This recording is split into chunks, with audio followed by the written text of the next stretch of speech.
Hi everyone, I'm Brooke from Bees Budgets. If you're an existing subscriber, thank you so much for joining me again.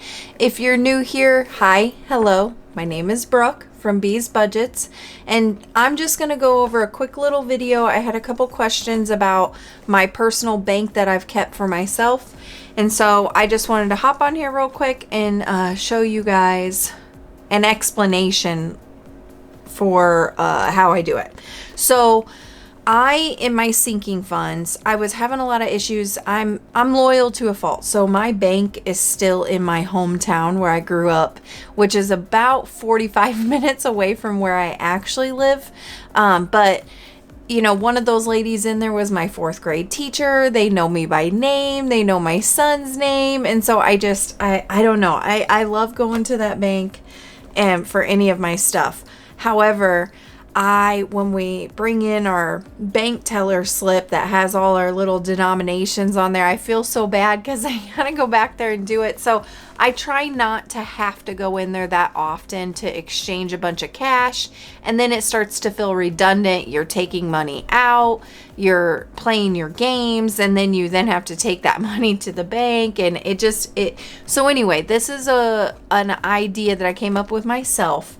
This works for me, but I've had a couple questions about it and how I do it. So when I initially had started thinking about doing this, I wanted to have a goal of $500. So in my sinking funds, I had an envelope that was separate to everything that was for my personal bank.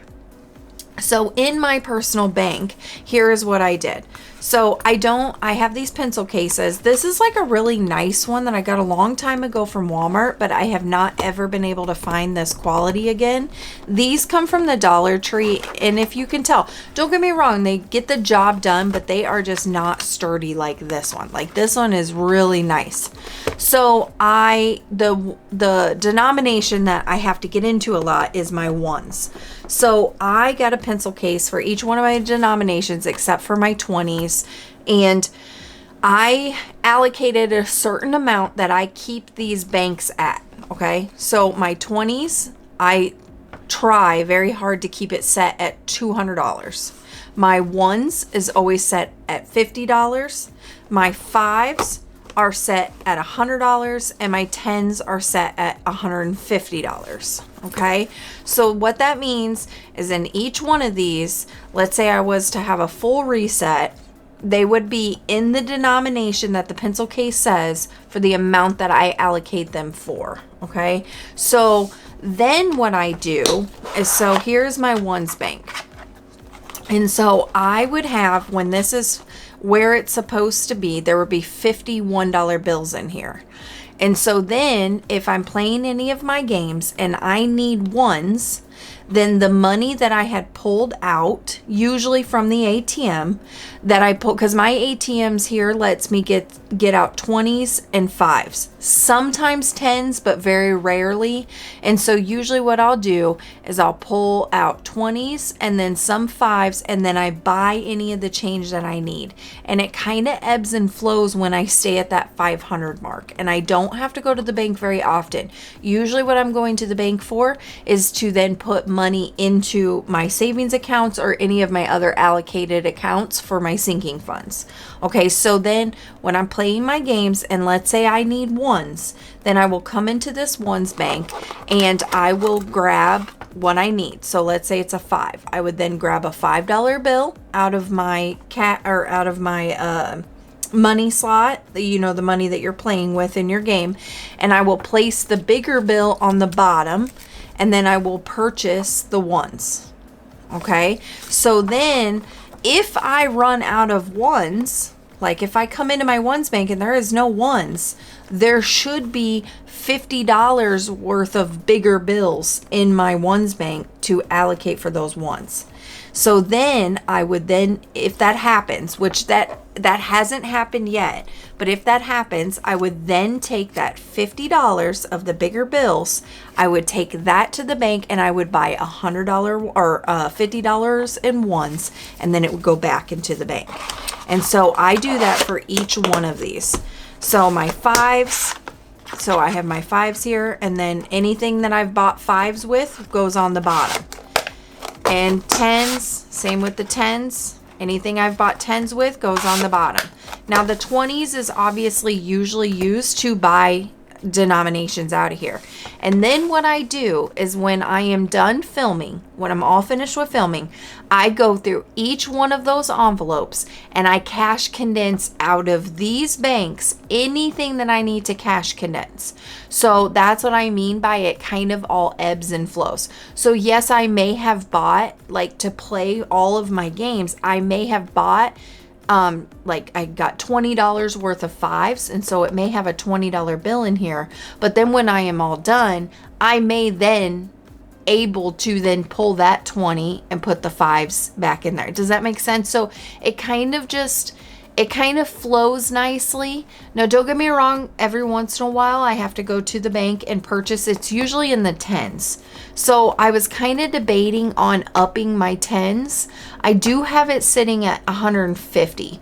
So, but I've had to go and buy my 10s back, I think 3 times now. So I guess not terrible if you look at the retrospect of like how many videos I do and how much cash stuffing that I do.